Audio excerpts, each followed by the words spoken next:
Congratulations to all of you. You should be very, very proud. One of the most important things you can learn at Art Center is that great work requires hard work and lots of it. This place has changed over the years. When I went here, there weren't any of these trees. This was just like barren landscape. And there was no computer graphics. They hadn't even invented personal computers yet. But one thing hasn't changed, and that's how hard you have to work to get to be here now. And so, for you graduates, you probably don't realize how much you've absorbed here. But I'll tell you from experience that the hard work you've put in will serve you well in the future. You'll remember the time you spent here as well. You'll reflect on it often, and it'll have a lasting effect on your life.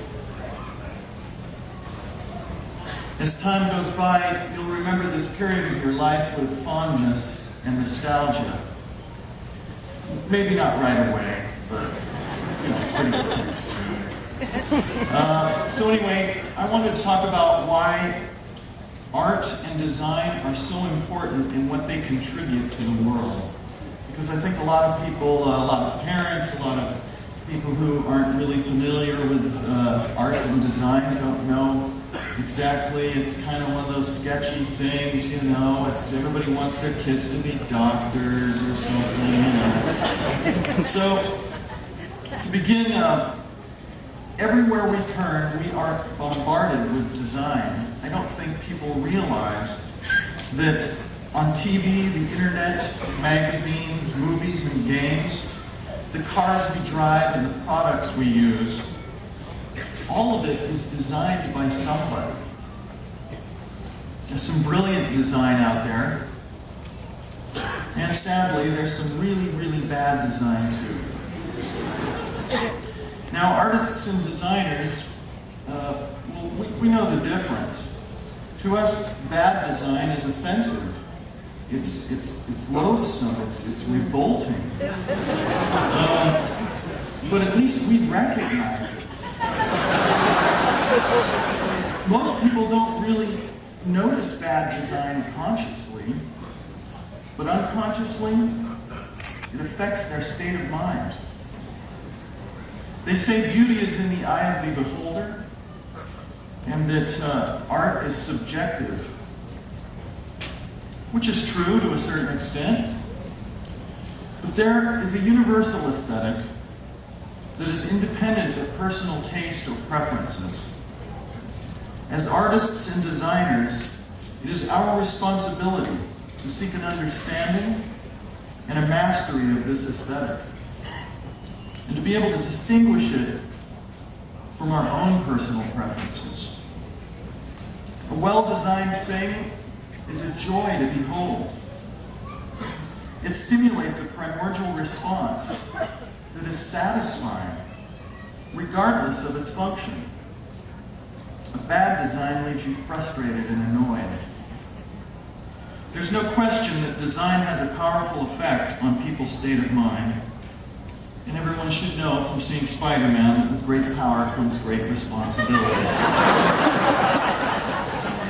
So, for you designers and artists of tomorrow, when the deadline is approaching and problems are tough, please do your best. Make it excellent. The state of mind of humanity is in your hands. I'd like to share one example of where art and design contributed to the world in a kind of an unexpected way. In the film business, when things are really tough, to release tension, sometimes people will say, hey, it's just a movie, we're not saving lives here. And it works, you think, oh, right, yeah, that puts it in perspective.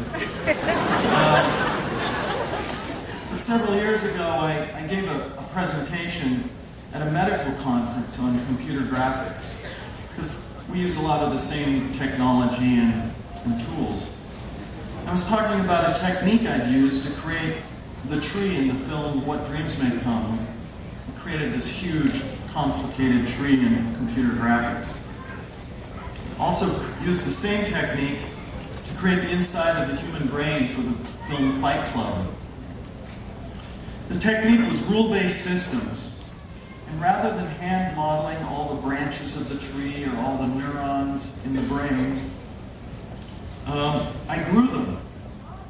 I grew them in the computer using a simple set of rules that combined to produce extremely complex behavior, extremely complex models. I met a couple of guys at that conference who were very interested in applying what I had done to medical visualization. I joined their advisory board. Yeah, that's right, the advisory board. And they flew me to Idaho to consult with them. Now, they have developed software for simulating cell behavior at the molecular level.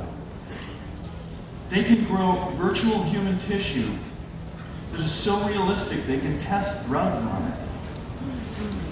They're in the process now of working with the research community on virtual stem cell research. And cancer researchers can now control cellular experiments and obtain data in ways that weren't possible. And this design thing sounded pretty cool now, huh? Anyway, wouldn't that be ironic if it turned out to be art that cured cancer?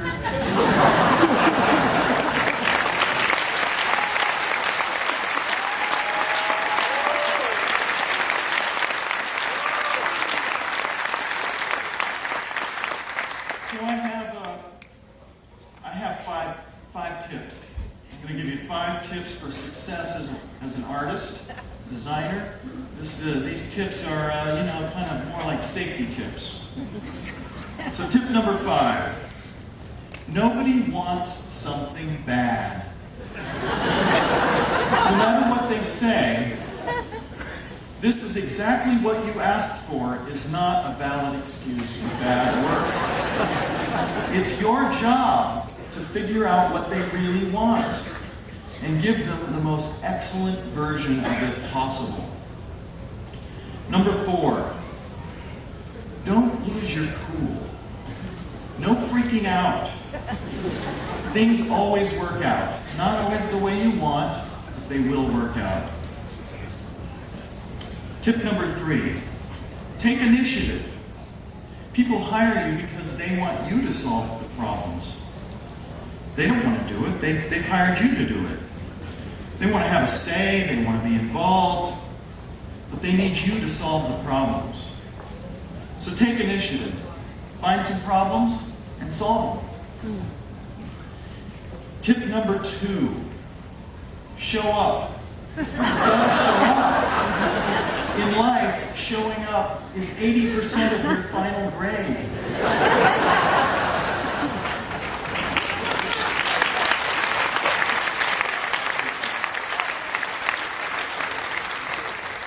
The number 1 tip for success is actually 4 tips.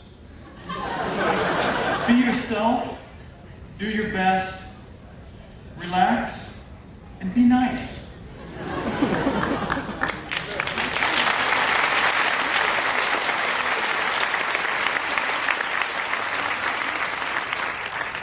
This is the most exciting time in history to be an artist. I hope that you'll all appreciate and embrace the opportunities and responsibilities of being a designer of the world. I'll leave you now with the single most powerful bit of knowledge that I've found. The keys to grace and good fortune are gratitude and love. Love is groovy. Be positive. Thank you and good luck.